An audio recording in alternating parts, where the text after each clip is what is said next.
iyo ubwiye umwana ngo tujye gusenga ni wowe umukizaho igitugu umutwaye ku ngufu ese azabigumamo kandi yenda izo ngufu umutwaranye ntabwo abishaka. none se ko bavuga ngo toza umwana inzira azanyuramo ibyo nkubwira ubundi umutoza oya watoza umwana utamukizeho igitsure aho ngaho ni ukumufata ku ngufu. Gutoza bavuga ni iki? Niba mu rugo mbere y'uko mu gitondo abana batari bajya ku ishuri, umugabo atarajya ku kazi, umugore atarajya ku kazi. Yes, turasuje cyane inshuti bakunzi ba Kiana TV show na Good Face TV, amahoro Imana itanga nabane namwe. Rero wowe ufunguye iyi video ahabwa umugisha, kandi ikindi ibuka gukanda subscribe, ikindi usangize ibiganiro inshuti zawe, urabudufashije cyane. Imana iguha umugisha. Mukozi w'Imana umeze neza? Ndashima Gitare. Urakomeye? Ndakomeye. Ndayibona rwose. Nabyutse biremera. Uragenda biremera. Bikemera rero. Nishimwe rikomeye imbere y'Imana. Cyane. Ntago ariko bishobokera abantu bose. Ntago bose byabashobokeye byo. Yego. Ubu hari abantu ijoro ryasigaranye. Cyane. N'igitondo cyasigaranye. N'igitondo cyasigaranye. N'amanywa ari busigarane. Ariko twe turahumeka rero. Nawe utureba n'iby'agaciro ushima Imana, aho uri pfuka mushima Imana. Yego. Hari umuntu ubyuka akagenda ariko ntagaruke mu rugo. Hari umuntu uryama ariko ntaze gukanguka, ntaze kwicura. Yego. Rero ibyo byose ni ubuntu bw'Imana. Kuba uryama ukabyuka amahoro ntabwo ari ibintu twatwara uko twiboneye. Nishimwe rikomeye. Rero kuba Imana ituma wowe uryama ukabyuka bikemera, ukava mu rugo ukajya mu kazi ukagaruka bikemera, n'ubitwara uko wiboneye. Nishimwe ry'Imana. Nishimwe rikomeye. Rero hari abantu bakubonye bwa mbere, mwabibwira ubundi mukadusengera Imana tugatangira ikiganiro. Yego, abatubonye bwa mbere n'abasanzwe batubona ndabashuje mu izina rya Yesu Kristo, umwana w'intama w'Imana. Amazina ni Joy Murenzi, nk'abandi bavuga ubutumwa bwiza bwa Yesu Kristo. Usibye ko mbanza yanzaniye kujya mbaza n'ibiganiro, ariko ntabwo ari umuhamagaro. Ubundi umuhamagaro wanjye ni uw'ivugabutumwa. Yego. Ubundi niryo tuba turimo? Niryo tuba turimo nyine mu rundi rwego rwo kwigisha, ariko rero ngo ni ubusesenguzi. Niba tuba dusesenguzi. Ubu nakugize umusesenguzi. Wampinduye umusesenguzi ku ngufu. Yego. Ariko nyine nta kundi. Ariko ni impano yawe. Nitwe twizanye kuri izi kamera nyine mujye mutubaza ibyo mushaka. Nibyo. Kuko tugira abantu benshi inama, ibiganiro tugira tubona feedback y'abantu dufasha, kandi Imana izabigo. Iri ni ivugabutumwa ahubwo rikomeye cyane. Muhezagirwe cyane rero, mwadusengera Imana tukinjira mu yindi topic twabateguriye. Uwiteka Mana isumba byose, duciye bugufi imbere yawe, turagushimye, turaguhimbaje kuri Imana nziza. Wakoze ko twabyutse bikemera Mana isumba byose, n'abadukurikirana uko byemeye. Ishimwe n'icyore kugarukire kure bukwiye. Wera wa Siyoni, ndakwingize kugira ngo uze bana nanjye. Ijambo ryose ngiye kuvuga Data mwiza, mvuge mbwirijwe nawe. Kandi n'abari budukurikirane bakaryumva, Wera wa Siyoni ubafashe kugira ngo rishinge imizi mu mitima yabo, kandi rigire icyo rihindura muri bo. Urakoze mukunzi mwiza, ni mu izina rya Yesu Kristo, umwana w'intama w'Imana twizeye. Amen. Amen. Amen. Rero aka kanya tuguhaye ikaze mu kiganiro. Urakoze. Kandi n'abadukurikiye tubahaye ikaze mu kiganiro. Reka tuganire kuri iki kintu cyo kugira umuryango ukijijwe. Ni gute umuntu umwe ukijijwe mu muryango ashobora kuvuga ubutumwa abana n'umugabo, cyangwa se waba uri umugabo, abana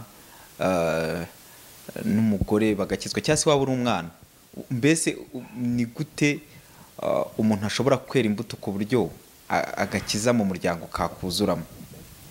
Urakoze ku kibazo cyiza umbajije. No kuvuga wenda ndetse naho mbishyira ku mashyiga, hari nk'ababyeyi, hari niba ari umupapa ukijijwe, hari igihe ahita ashyira igitsura akavuga ati tugende mu rusengero, abana akababyutsa n'igitsura akavuga ati vuba vuba, ati akabashyira akabagabanya no mu makorari n'igitsure, kandi bakabikora kubera ko ari igitsure. Rero twakora iki ku muntu umwe ukijwe mu muryango? Urakoze kuri icyo kibazo. Kuko uzakora ubushakashatsi bwawe, iyo umuntu umwe atangiye gukizwa muri family, bose barakizwa, ariyo avuka, ariyo bashatse, kandi bagakizwa bose. Bivuze iki? Bigeranya nk'umucyo uje mu mwijima. Iyo umucyo uje mu mwijima, umwijima urabura. bivuze ko rero iyo uri mu muryango uri umwe ukijijwe, Imana yakugira ubuntu ikagutoranya ikaguha agakiza kayo, dore ko bose atari ko bagirira ubuntu. Usibye ko itugira ubuntu, ariko abantu bamwe ntibemere ubushake bw'Imana kuri bo, ugasanga bararwana no kubyanga, ariko nta n'ikibi kirimo, kuko ndibaza ko iyo umucyo wakurasiye urabona n'icyo umucyo uvuze. Uzarebe uri mu nzu amashanyarazi akavaho, ntushobora kubona n'umuntu kuri iruhande, ariko iyo amashanyarazi agarutse mwese murabonana. Bivuze ngo uyu mucyo iyo uje ukaza ari mutoya, sibyo, uzarebe uko ugenda nebuje nijoro, ugenda umurika, ariko ibikuzengurutse kubera ko ari umucyo mutoya ntago byo hirya no hino bibona. Ariko uko urushaho gukubita amatoshi manini, umucyo ugenda usakara hose. Rero niko nabigeranye nk'umuntu w'Imana, umuntu wagize agakiza akaza muri family idakijijwe, hari ukuntu bose bagenda bafatwa na wa mucyo bakagenda bakizwa, bitewe n'ibikurimo, bitewe n'imyitwarire yawe. Urugero, niba yenda nakijijwe ariko nari umuntu ugira amahane mu rugo, hanyuma kagakiza kaza gacubya ya mahane, bakambonaho imbuto nziza, izo mbuto zizavuga ubutumwa ku bantu bambona. Uri umudamu yenda umugabo akuziho ko uzukayagaza ibyo mu rugo byose, ugatukana, ukavuga nabi, bana ugakubita, ariko yajya kubona akabona kagakiza kawe kakuyeho bya bintu byose. Rero ibyo bituma umutima wawe ufatwa ko batari kubanza yamana, kuko ari ukuri. Niba ishoboye umugore wanjye wari umeze gutya, niba ishoboye se uyu mugabo wanjye wari umeze gutya, ubwo ndavuga ku mpande zombi. Niba se iyi Imana ishoboye umwana wanjye warwanaga na barumuna we akasizora nkirwa mfashe, iyi Mana si yo gukurikirwa, iyi Mana si yo kubahwa, iyi Mana ihindura ibyananiranye. Aho rero niho hava abantu gutangira kuvuga ati uyu muntu turamubonamo Imana, bagatangira gukurikira ya Mana. Ntabwo bose bazira kimwe, habamo umwe ubona ushishoza mbere kavuga ati ariko mama cyangwa papa ndamubona ko yahindutse. Papa yajyaga ataha yasinze yandika 8, papa yajyaga ataha dukubita, none papa arataha akicara akareba praise and worship kuri televiziyo. Papa arataha mu mwanya wo gufata akabyeri muri frigo araza abaza icyayi. Iyi Mana ya papa ndayishaka, iyi Mana ya papa nzayikurikira. Ahantu hari Imana hatanga amahoro. Nuvuga ngo wa mucyo turawugiranye n'amahoro wa muntu yatangiye gutanga muri wa muryango. Kandi nta muntu buriya amahoro turayakunda, n'abatayakunda hari igihe baharanira ko babona n'undi kutagira amahoro. Abantu bose barayakunda, n'abagira amahane burya agira amahane kugira ngo abone amahoro. Yego, yaba ari igihugu, yaba ari imiryango, yaba ari itorero, abantu bose ahantu hose bakenera amahoro. Hari igihe amahoro make aza mu itorero rigasenyuka, urabizi. Kimwe no mu muryango amakimbirane n'amahane asenya urugo. Kimwe no mu gihugu, ibihugu iyo bishyamiranye nabyo birasenyuka.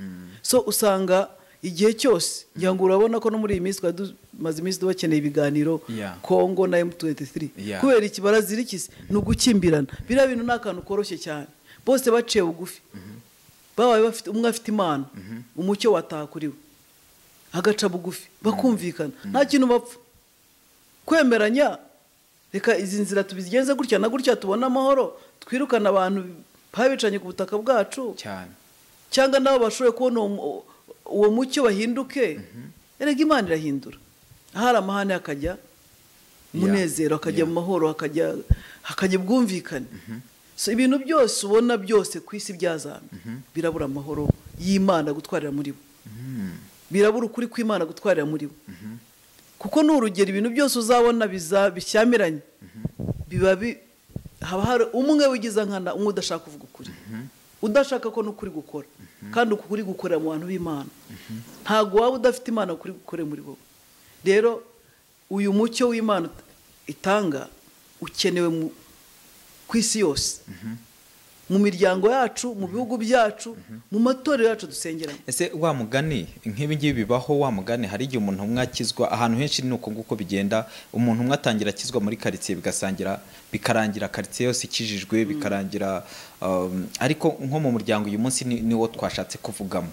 Wenda ugasanga umuntu afite amahane, ari umunyamahane, wenda arakijijwe, wenda ni igiki abandi bantu ubu hari abantu wenda bazatubona wenda hari umuntu umwe wabo wakijwe urabizi ibi biganiro birebwa abakijwe n'abadakijijwe ni igiki kintu nyine umuntu yamufasha nubwo yaba adashaka kujya mu idini rye cyangwa se ngo ashake gukizwa ni igiki wamusaporuta wenda kugira ngo ahame mu murongo mwiza atangiye ni uguharanira kugira imico myiza ni uguharanira kwera imbuto nziza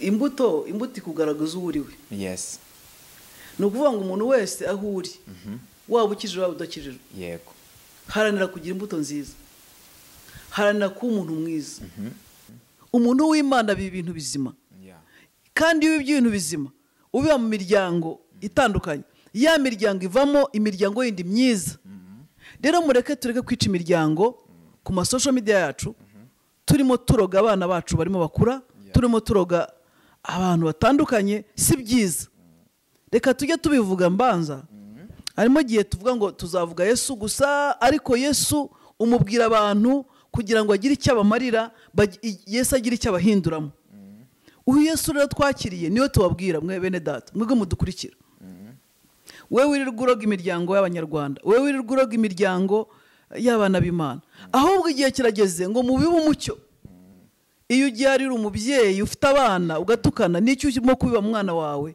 n'icyo urimo kubiba mu rubyiruko n'icyo urimo kubiba muri abo bagukurikira mureke tugaruke ku rufatiro rwa Yesu Kristo rwo gukora ibyiza kandi dukora ibyiza tuzemerwa haleluya Imana yacu irababarira ushobora kuba hari ibintu bigutera ibyo mu mutima wawe uvuga uti hari ikintu nakoze nanjye reka nkomeze nigumire muri uwo mwijima ariko Imana ihora iteza amaboko ikeneye abayigana ikababarira ikindi nagaruka ugeze kumbaza uti mbese umugabo kuba ajya gusenga cyangwa umugore ajya gusenga birakwiye ko yabwira abana be ni muze tujye gusenga ku ngufu cyane ngiye ku bwanjye nkanjye ntabwo bikwiriye kubera iki imbuto zawe wera imico yawe myiza nizatuma wa mwana afatwaho akakubwira dadi ntusige turajyana gusenga mami uyu munsi ntusige turajyana gusenga akurikije ibyo akubonaho wahindutse kuko iyo ubwiye umwana ngo tujye gusenga ni wowe umukizaho igitugu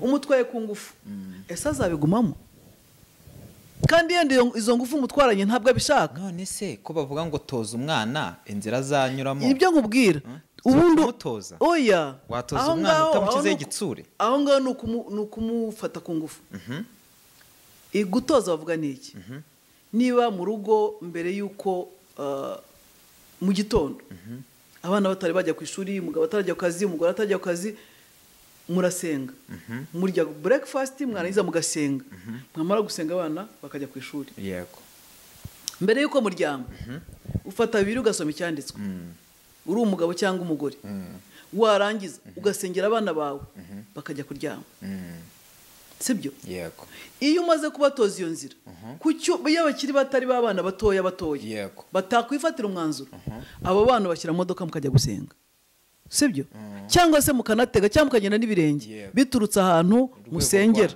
cyangwa urwego rwanyu murimo mukajya gusenga mwese uwo ni umwana muto ujya muri nursery school Sunday school sibyo muto cyane uwo mwana ntabwo yifatira ibyemezo niho ugomba kubimufatira ariko umwana w'umusore ufite 20, 18 kumubwira ngo ngwino tujye gusenga ngewe nka Joyce nabikora hari igihe umuntu azamura urutugu ariko wamushyiraho igitsura akaza mu rusengero ugasanga ahuriye n'Imana uyu mwana namureze nsenga murera amubwiriza ijambo arabizi neza umucyo nawugeje mu rugo icyanjye nsabwa naragikoze buriya niyo mpamvu banavuga abarokore ntabwo uforuse umuntu kujya kubatizwa niwe wihitiramo ariko kera twafataga abana bato twabatiza ariko iyo umwana amaze gukura amaze kumenya ikibirikiza amaze kumenya icyo ashaka gukora mu buzima amaze kumenya uwo ashaka gukurikira uwo mwana arakizwa yakizwa akavuga ati koko nanjye ndi convinced nanjye